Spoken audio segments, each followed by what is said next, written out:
Well, I'm here with Mr. Williams, Ashworth Williams, and his beautiful daughter.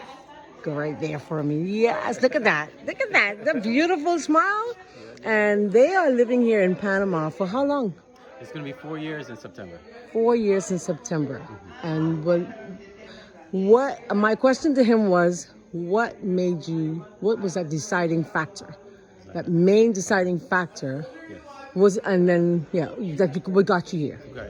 Okay, so it was, I guess prior to that, I wanted to move, but we didn't know where. We were praying about it, searching. What kind of helped was that my wife's father, which she never grew up with him, is Panamanian.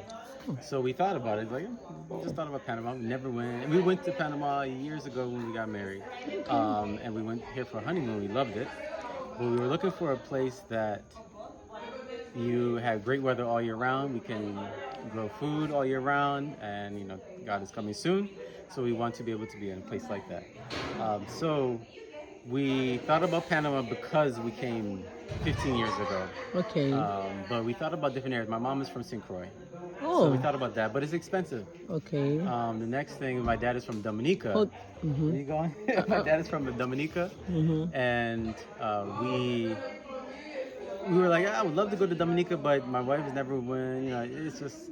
So you have a kind of a South American background or Caribbean, Caribbean kind of thing. background, yeah. Beautiful. May I ask you something? Do you like being here? Yes. Yes? If you see other children are listening today, what would you tell those other children about moving to Panama?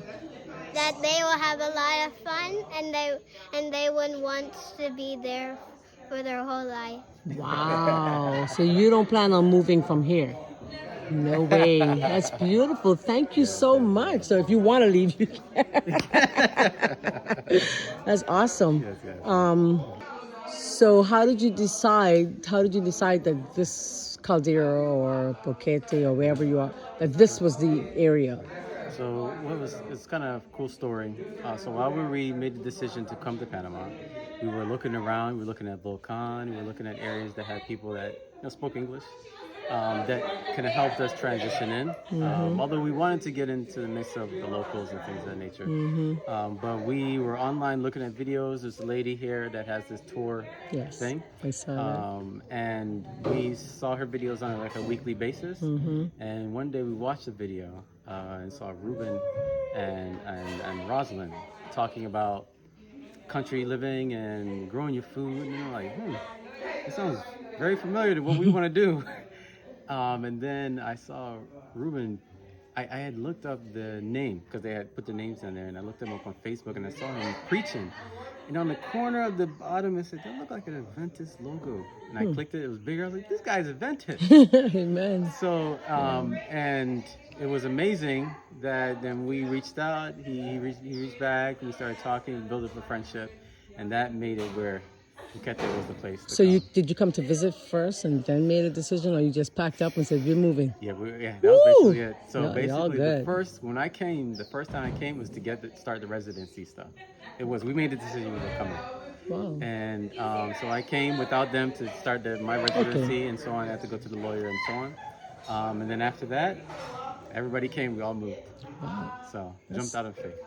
A big faith. And how long has it been? It's been 4 years. Almost 4 years. And months. if you had to do it all over again? Yeah, I would do it. And then I would have probably done it earlier. Amen. I love that answer. Amen. Yes. And you said the same thing, right, baby girl? Yes. Oh. Yeah. Any final words for persons who may be thinking or considering country living, especially for singles, person like myself, who it's kind of difficult for me. I find it very. I don't want to use that word lonely because they'll say, well, you're not saying in the word enough. So, I'll be present to people go, y'all know. Yeah. But what would be your recommendation, I guess, for persons who may be wanting country living, wanting to get away from, that lifestyle? Yeah. I believe that in country living, what I've noticed is that it's not it's a family thing, it's a group thing. Yes, it is. So when you do make that move, you need to make the move that you will join a family, or you will come out with friends to join and make a family, make a community or a village. I believe that God created us to be very communal. We're supposed to be together. So whether you're single or even a family, Yeah. I believe that's key to your where you enjoy your lifestyle here or enjoy your lifestyle wherever it may be, is to become a part of something and have purpose. Everybody has That's that purpose, right. that main goal. That's right. Thank you. I so appreciate it. Anything else? Anything else? Probably not, but Just pack. just Just pack, pack. pack your stuff. Just Pack pack your up. stuff. Pack up and go. People always say that. How did you do that? How did you do that? It was, to me, it was easy. It was easy. I think it's the mindset. You have to be ready. So we're here with his better half, with Mrs. Williams, Trinice. And so I had asked your husband about your move to Panama. And what was that deciding factor to move here? Why not anywhere else, as a matter of fact? Why here? Well, honestly, it felt like this is where God was leading us. There were a few other places that we were considering. I have family here, so my brother was saying, why not Panama? Why don't you try Panama? And I wasn't necessarily sold on it, but after doing some research, it seemed like a good place to go. And then we found out about Back to Eden, and that completely aligned with everything that we were trying to accomplish. So after that, it was just like, it's a no-brainer. It's clearly this was from God. So. What advice would you give to anyone that wants to move, but they may just be single like Marlene? It's different. I haven't lived that experience to really say. I have watched someone else live that experience. What I think I would say would be, remember you're not alone, that there is community, but more importantly, there is God. And it's easy to say, and sometimes easier than it is to actually believe, but it's true.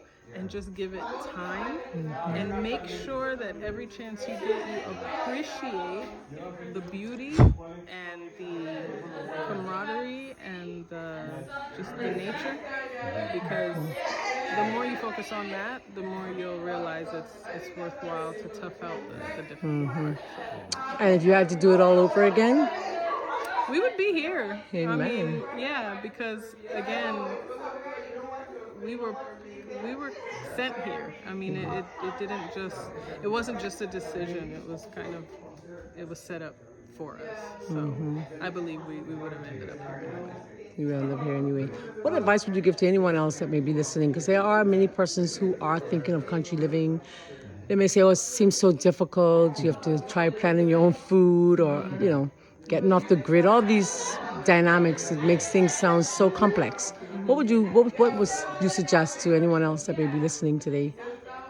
Well, you can depend on God, and you can depend on yourself, or you can depend on the grocery store, the government. I mean, either way, you're going to be depending on something. Yeah. So what makes more sense to you is really because if it makes more sense to you to depend on the grocery store and the government, then, the city is the place for you. But if you want that freedom and you want that opportunity to strengthen your faith, I would say that country living is really the only way to go when it comes to. Has the language barrier made any difference for you all? Did you come here speaking Spanish? Well, I spoke some Spanish. Okay. I did grow up taking care of a little girl from Colombia, which was just next door. Okay. But I had forgotten a lot of it because I hadn't used it. So really coming here, I was learning a lot. It was coming back, but I was learning a lot. But it's an adventure if you look at it as an opportunity, because once if you're patient with yourself, because that is required, it's not going to go any faster just because you're impatient. It just doesn't happen that way. But if you just listen and use the opportunity to communicate with people even when it's uncomfortable, it will eventually come, and before you know it, you'll look back and say, wow, I can't believe I've learned this much. And if you're not fluent, it doesn't matter. As long as you can communicate and spread the gospel, that's really all that matters. And your children, they've all enjoyed this adventure also? Yeah. Yes. All right. And This one was very young when we came, so she doesn't really know anything else. That's right. But the other ones, I mean, being homeschooled, fortunately, Yeah. their whole lives already. There wasn't anything necessarily that they were leaving, you know, that here couldn't provide. And now they just get to be in nature and really have like a closer knit community than before. So. Awesome. Thank you so much. Any final words for our listening audience? Anything that may have come to mind that you want to share? I mean, I've done all the talking, or you already had your turn. Is that what it is? I did. Just trust in God. Amen. Because even though it doesn't look like it, even though you might not feel like it, He is going to take care of you. And your worry and your stress is honestly for nothing, because in the end, you will see He was carrying you all along. So really just do that, because life is too short on earth, and the goal is to be with Him in the next one. So that's really all that matters. Amen. Thank you so much to the Williams family here in Caldera, Panama. God bless you all in your journey. They've been I've just enjoyed meeting them these past 2 times I've been here, and I'm excited about being their neighbor one day soon. God bless. Amen. Thank you so much for watching. This is where we are in beautiful Caldera at Back to Eden. It's a gorgeous environment. Gorgeous, gorgeous, gorgeous. You're not even getting the full effect. But stay tuned for our next segment. God bless.